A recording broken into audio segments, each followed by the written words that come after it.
Hello, everybody. Welcome to this week's edition of Google Plus Business Spotlight. I'm your host, Stepan Hovnanian, joined as always by Ben Fisher of Steady Demand.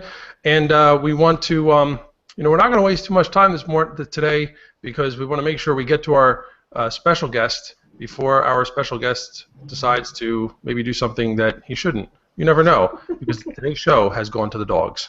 And we are welcoming Bandit, who is Christine DeGraff's dog, to the show today.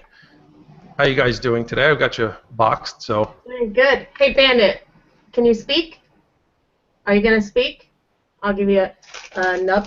This is from hey, just to do a quick plug for Dynavite. They sent Bandit some treats the other day. He got his own box of treats, so let's see if he'll speak. Can you speak?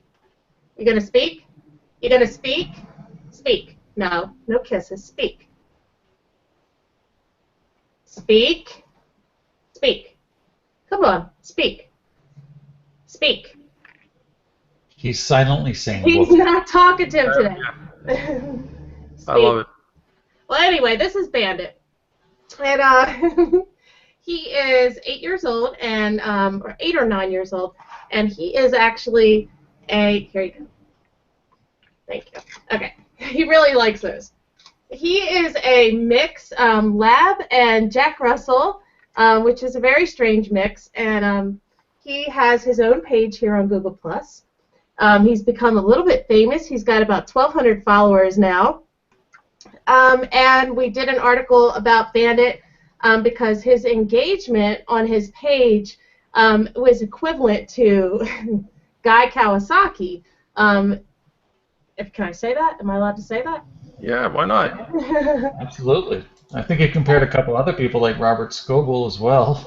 Yep. So he's getting some great engagement on his page, and we kind of wanted to talk about that today. Is how's he doing it? Why is he doing it? And talk a little bit about brand voice, because Bandit has his own little voice, even though he's not talking today. But he has developed a personality on Google+ that people really seem to love. He gets amazing.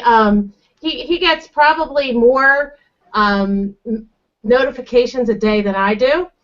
With 80,000 followers, I mean, he's just he's off the hook. People are telling him how much they love him, how they want to visit him. They're sending him presents. He got, like I said, he got a box of goodies from Dynavite, and he's becoming kind of well known. This is his first HOA. He's a little nervous though. And this was part of why we wanted to bring you guys on the show to talk about this, because it's a really fun, it's a fun-loving story, but there is an underlying lesson here for businesses, and especially a lot of our audience who, they're business owners and they're struggling with how do we create this page, and how do we create our business presence, even though everybody tells you on Google+, especially, to go out and be social, be yourself, and make those human connections. So this is again, it was a really interesting study. Well, I guess I'll use air quotes, but you legitimized it by laying out your approach with the engagement article you wrote about Bandit and Guy and everybody else. But by and large, there's a great lesson here to learn about about brand voice, and page management and things like that. So let's dig into that a little bit. And Ben, you have some of our talking points. So, let's just start this way. Christine, why don't you just tell us why you created why'd you create a page in the first place for Bandit? That's a good question. I'm not exactly sure. It was I think last October or November, and I think it was because I saw that Mia Voss had a page for Bob Voss. Rest in peace, Bob. But he had a page. I thought, well, I'll make a page for Bandit. That'll be cute. We sent out a Christmas card online with Bandit and Bob. That's when Mia and I were doing a show together. And so over about a 9-month period, Bandit accumulated about 47 followers. And he had no shares, no comments. It was just a typical Google+ page that you create, and it just sits there. Nothing seems to move the needle. So it started out as kind of a joke. Someone that I know here on Google+, I was joking around and said, I bet you that I could use Surpluscope, target some followers for Bandit, and beat you in followers and engagement. And so I set out with a goal to get Bandit 1,000 followers. And I think that it took about, I think it was about 4 to 6 weeks of using CircleScope to target, people, dog lovers, and people interested in animals. And the next thing I know, Bandit's getting like over 100 pluses per post. He's getting 20 shares a post. He's getting, dozens of comments. And people just, totally loved him. And that's when I did that article comparing him to some of the people with 6 million followers. Another thing I wanted to do is I said, okay, well, sure, it's easy to, post cute dog pictures all day. And, but are these, is this a real viable, thing that other businesses can do? And I actually have, used CircleScope and helped, actually probably about 20 businesses increase their targeted followers. But I decided, well, let's see if Bandit can sell something. So I set him up, hey Bandit, I set him up to be a t-shirt affiliate.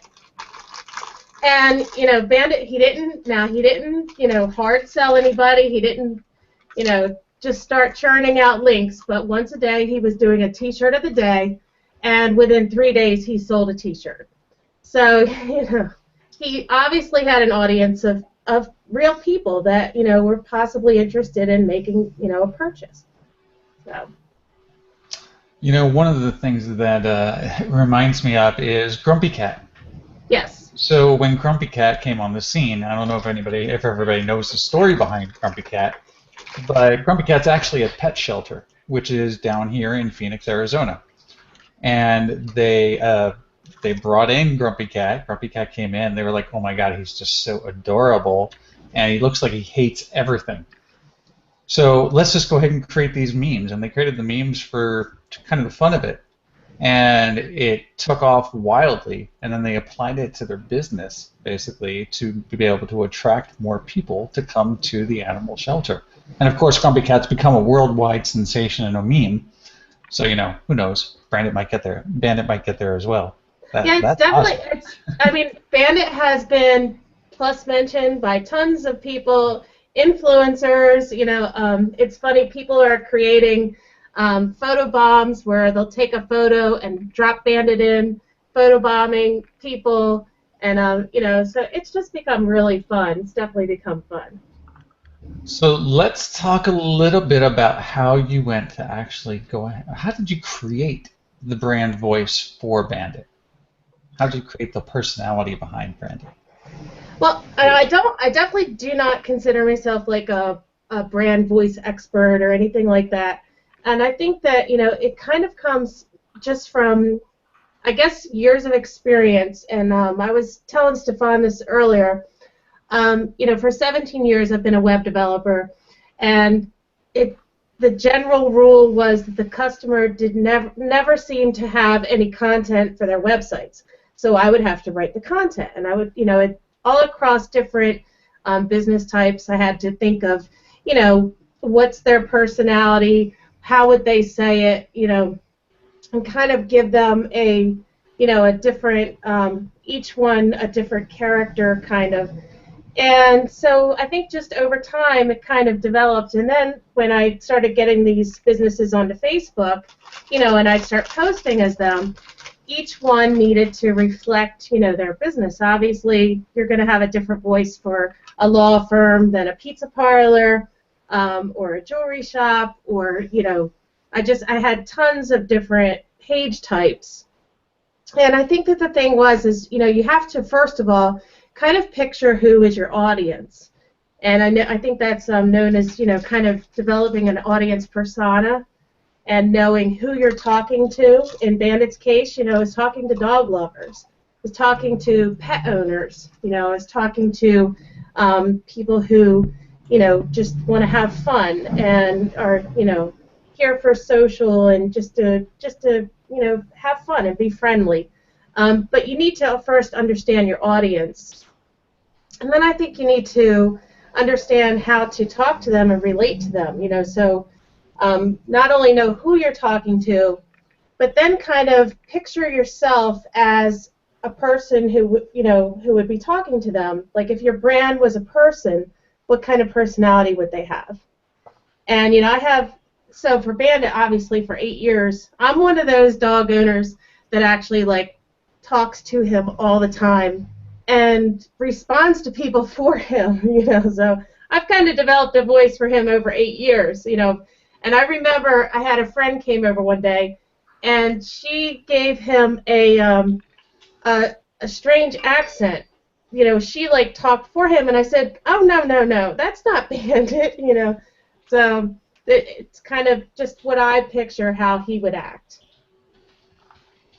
Well, and you bring up, you bring up a really great point there, and it's about brand personas, and it's about how to really identify who you're talking to, because at the end of the day, we are trying to humanize the brand, even if we're a dog, or a cat, or whatever, or just a logo, and some of the basics behind building a persona, because building a persona can actually be a very complicated and time-consuming process. We're talking surveys, interviewing people directly. But some of the real basics behind a persona is just looking at the demographics, the general age range, general income. Do they have children? Where do they live? And what do they kind of need? What are their pain points? So what I would love to know is that when you're talking about humanizing the brand page of Bandit, or any of the brand pages that you manage, because you manage a lot of different brand pages, is how do you kind of go about trying to get a good feel for those customers and who they are and what their pain points are without digging too deep? Well, I think you definitely need to listen to them and pay attention to what they're saying on your posts. You can get some basic stats from like circle count, as far as the demographics. You can get some stats from your Google Plus business page analytics, from steady demand. You can get some stats, but I think it's just listening and making changes as necessary to connect with your audience. What is it that they want from you? What are they looking for? And it's going to be different in different cases. Like I said, with Bandit, they're there to have fun and maybe buy a T-shirt. With Circloscope, there's people are there to learn how to use the tool, how to learn better page management. So they're there mostly to be educated. They want to get updates of when something new is coming out. So educated, informed. It's not really, I don't feel like Circloscope is a page that's there to entertain you. So there's a definite difference there. I think so we can probably sum that up. Excuse me, I just dropped this in the comments, but we'll probably sum that up by saying, excuse me, and I'm waiting for the comment to show up so I can read it. There we go. Listening is a key component to identifying your audience's interests, the demographics, things like that, and then you use that to refine your brand's voice. So just like you said, Christine, I mean, there's certain people. So we talk, and those of you who interact on Christine's posts as well as Bandit's posts, there's a very different type of interaction. And I'm sure if other people that have more interesting pages and things like that, or more humor-oriented pages versus the ones that you interact with them on their personal profiles, or it could be flipped. You could have somebody who's very fun-loving and just totally outlandish on their personal, but then they're all business, and you're interacting with them in a completely different light on their on their business pages. And I think it's a great idea to set that, not only listen to them, but also kind of set the tone and then refine as needed. So if you see that these people aren't responding as well to that highbrow, a little more professional oriented, you could dial it back a little bit. I know this is a question we ask of our clients with steady demand, to understand a little bit more about that. So because it is really important. What are these guys going to respond to? I do, if we can, real quick, want to bring up a couple of great comments. One from Amon Johns, who said, social media success is so easy, a dog can do it when someone supplies a smart strategy, which is very true, because it is all about the strategy. And then I had made a comment saying that social selling tip, go get a mascot, but he actually took it up a notch, which I totally agree with this as well, or be a mascot, because a lot of personal branding is actually about making yourself a mascot for a movement, idea, or company. In other words, you want to become known as the person, the go-to person for something, especially when it comes to your personal brand.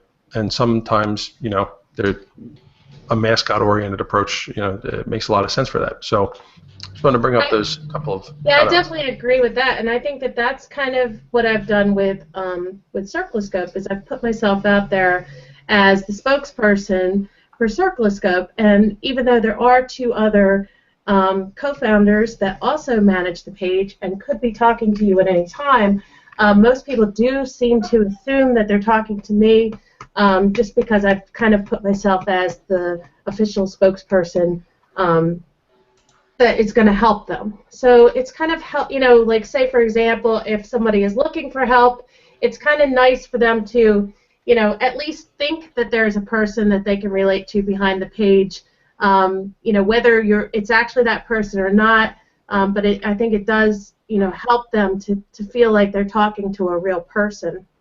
One of the things with, language choices I think is important. Like for example, with other pet pages, because there are plenty of other pet pages out here on Google+, and I see a couple in the audience, a couple people that have pet pages. So I looked at some of them, and I think that I've noticed that they'll talk for their pet, and they'll say, their pet will say something like, my master wouldn't let me do this today, I'm really upset. And where Bandit will say, I wanted to get on the computer, but my mom was busy and wouldn't let me. And I think that the thing is that, trying to relate your page, brand, character, dog, whatever it is, to a human. Humans don't think in terms of my master, so they can't relate to that on the same level as if you say my mom. Everyone can relate to my mom, but trying to relate to a master, definitely puts you on an uneven ground already, and you can't really, then you're talking to a dog at that point, and who wants to talk to a dog? I mean, they want to talk, it's a personality, it's a, just like with a brand, you don't want to talk to McDonald's, you want to talk, to the representative of McDonald's, for example, and they need to be human, and that's the thing, people relate to people. Bandit has kind of taken on a little bit of a human persona. Well, we always say that too, and that is that people buy from people, which or is dogs. Like, or dogs. Proven. Which is why I'll give a little golden nugget away from something that we do with Stay at Demand. I mean, what we do is when we initially get started with a customer, we ask for the minimum 60 questions from sales and from support, so that way we can really get into deep and know exactly who the customers are. But what you were just saying there, Christine, brings up a really good question, I think. And that is do you think people let loose a little bit because they're talking to a dog, in a sense, right? Maybe they don't know it's you that's actually behind it. And I'd say for the majority, they probably don't. And we'll kind of get to that in a moment. But do you think that also applies to brands as well? Definitely, but I think that so perhaps and like I said, I'm not a brand expert or a brand voicing expert, but I would think that let's take an instance of a brand where people are unhappy. If they don't feel that human connection to the brand, they are more likely to bash you, trash you, let loose on you. Where if they have developed a feeling, a relationship with their brand, a protection around their brand, I think that they're much less likely to be so hostile, if that makes sense. And so definitely I do definitely believe that brands can develop a very loyal audience of people that want to protect them and are less likely to then have one bad experience and go trash them everywhere. They're more willing to give them the benefit of the doubt. I don't think I totally answered your question, but I think that the point is that yes, it's easier to let loose if there's not a, if it's not a person, if you're talking to a dog or you're talking to a brand. So, but the more that you can humanize it, I think the less that the less likely that it's going to go let loose in a bad way. I love this tip from William Rock. Well said, Christine. How can you relate to your customers?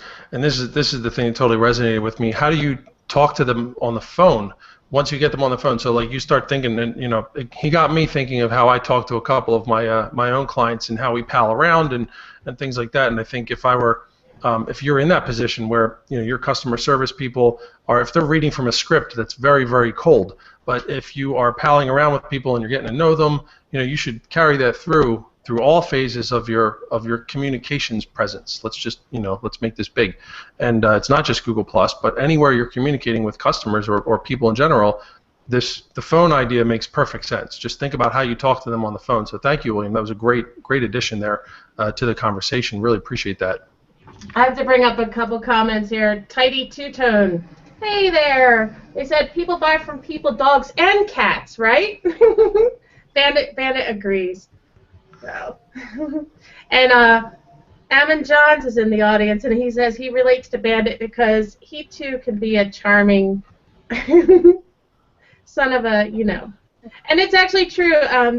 Todd LeBlanc often says that Bandit has not. Bandit's a very loving dog, but he is a dog, and he does have a little bit of a bite.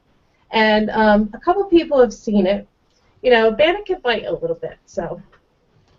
Bandit actually got encircled by another dog here on Google Plus because Bandit called her a ho-ho. Bandit's not going to have a rant circle, is he?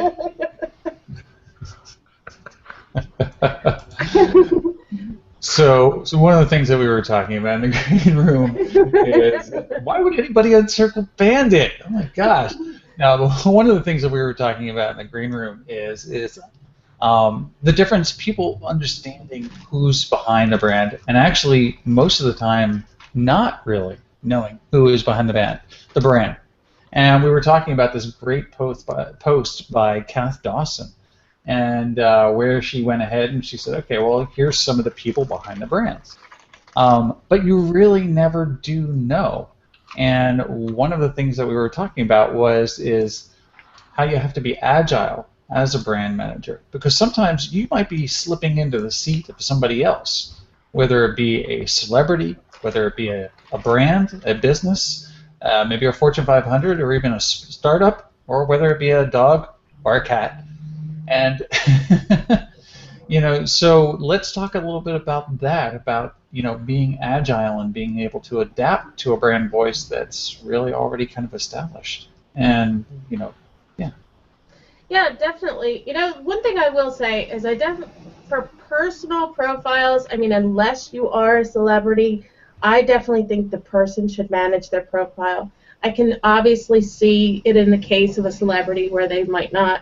But, for example, here on Google+, I'm making real connections with real people. And if I had someone managing that and you were to meet me in real life and I had just no clue who you were, absolutely nothing, and you had multiple conversations with me, I think that can really, throw people off. But, with a brand, you don't know who you're talking to. Generally, a brand, employees come and go. And the larger the brand, the less likely it is you're talking to the same person all the time. They can maybe afford multiple social media managers. Someone might leave. But, as long as they have that consistent voice for their brand, you won't even know it from one to the other. You won't even realize it. All you know is that they're being helpful, that they're being, that they're teaching you, that they're, helping you with a problem, that they're showing you how to do something, educating, whatever the case may be. It doesn't really matter because I personally don't think that Bandit's done. Sorry. I personally don't think that you can really be friends with a brand. You are friends with people and dogs in some cases, but you're not going to be friends with Circloscope. It's just it doesn't make sense. Would you want to be friends with McDonald's? Do you want to be friends with Acura? No, of course not. I'm not going to go to a conference and have a big Andrew circle come up to me, right? And that's the thing is, if, say for example, I'm going to use Circloscope as an example. If Craig and Esham and I had a booth at a conference and someone came up and they asked Craig a question, and Craig says, I'm not sure, and they say, well, but we talked about it, and he'll say, oh, well, let me get Christine. You were probably talking to her. That's fine. But if you came up to Christine at a conference and you had been talking to Christine and you knew it was Christine, and then I said, oh, I don't know what you're talking about. You must have been talking to my social media assistant. That's weird, So. And that's a lot harder to do on Google Plus because we can't, or it's a very, very frowned upon practice to give other people your Google Plus account, or your Google account password.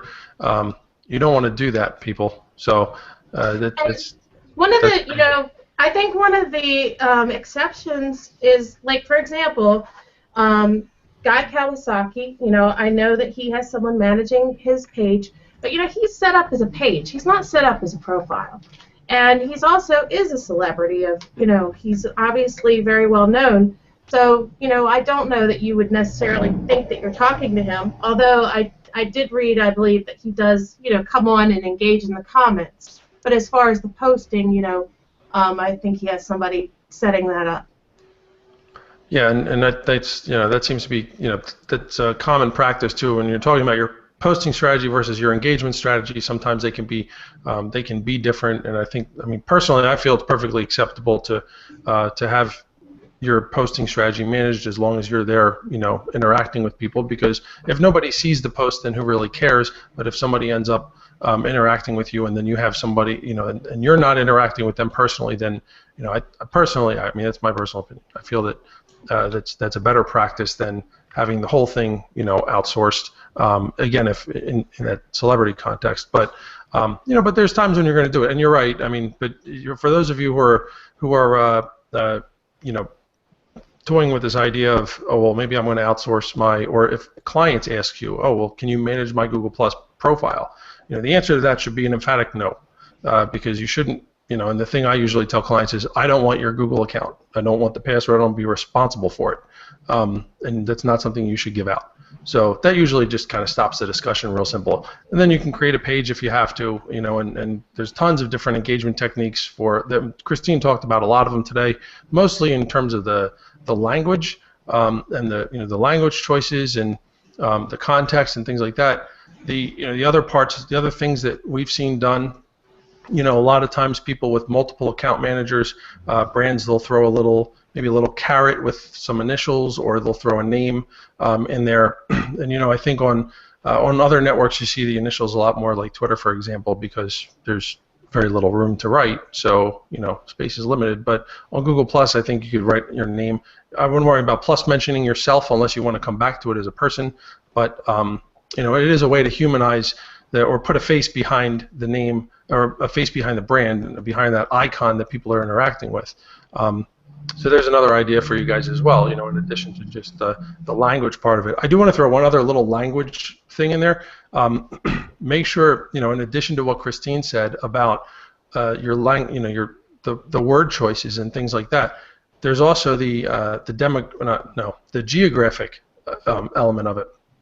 If you have a lot of people in Canada or in Europe, you're going to spell things differently than you would in the U.S., even if you're a U.S.-based company or whatever. But if you're talking about something that's happening in Canada, add the U. We'll just come out and say it, guys. Just add the U to favorite and color and all the other ones that you guys got used to. And I'm managing a brand page for a UK organization, and I do adjust my spelling. Organization is a good word. I use the S instead of the Z. I do try to remember to adjust the spelling because you are trying to relate to your audience. Is there an online tool to do that? Does anybody know? Just totally curious. Not a good one. No? All right, forget it then. Not a good one. No, you need to really hone in on the actual language itself. But I guess one last thing I would say is that came up with an acronym for kind of what brand managers should aspire to be, and we call it ORBS, O-R-B-S, and that's where you're owning the voice, you're representing the brand, bringing personality, you're spreading the message. And, you know, Christine, that's exactly what you've done with Bandit. And I think that anybody who runs a brand page or a business should definitely aspire to do just that. So, Be Bandit. Be Bandit. Be Bandit. That could be his new thing.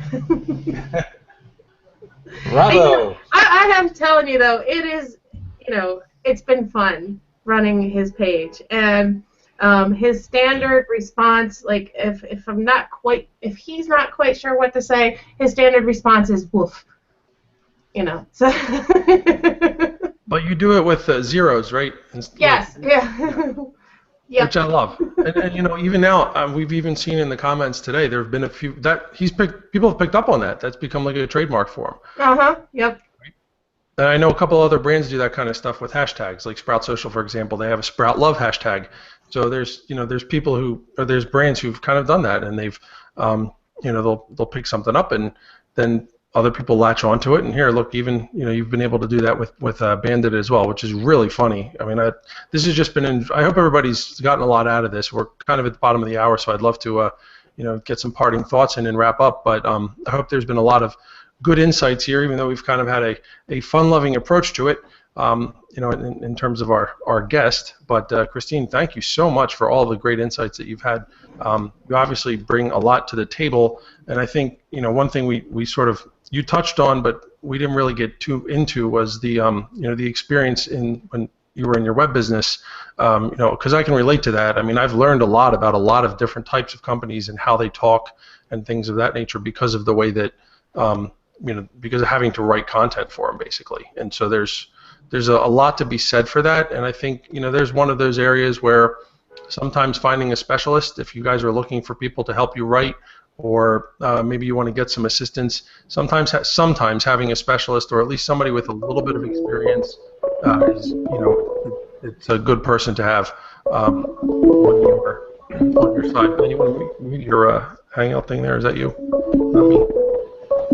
Somebody get a call. Y'all are busy people. Not me.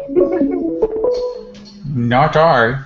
All right, well, that's interesting. Maybe Bandit's getting another hangout request. We've famous.